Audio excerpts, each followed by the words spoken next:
অনেক রাগারাগির পরে রান্নাটা শেষ হলো।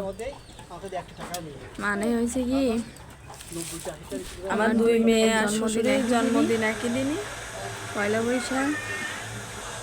তাই ভাবলাম ছোট করে একটু অনুষ্ঠান করব। তা রান্না বান্না কে করবে?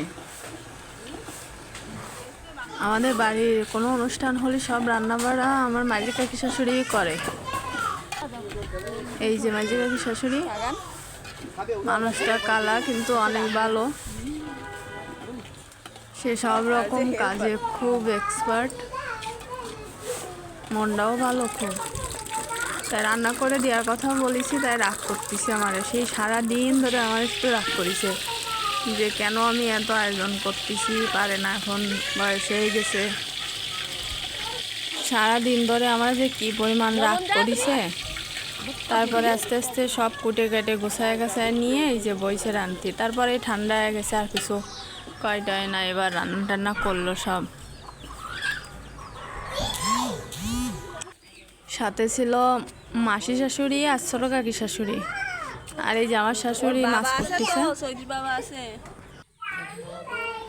এত সুন্দর হয়েছিল রান্নাটা, খুব সুন্দর হয়েছিল, কিন্তু সমস্যা হচ্ছিল বারবার ঝড় বৃষ্টি আসছিল, তারপর বাইরে রান্না করতে হবে, এই জন্য একটু সমস্যা হয়েছিল। তাছাড়া রান্নাটা খুব সুন্দর হইল।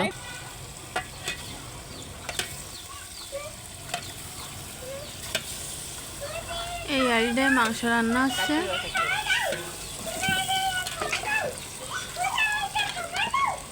তারপরে আমাদের একটা আড়ি ছিল, এই আড়িটাই হবে বলে মনে করেছি, কিন্তু পরে হয়নি। আর ওই আড়িটাই পরে আমার মামি শাশুড়ির কাছে যাই আবার বড় একটা আড়ি নিয়ে আসলাম।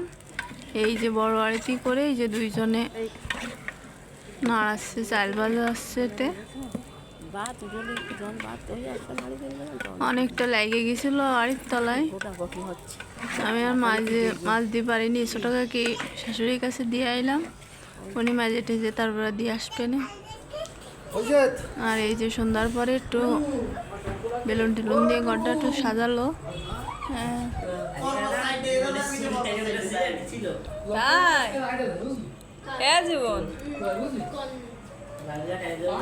আর এ তো সারাদিন খেলাই করে।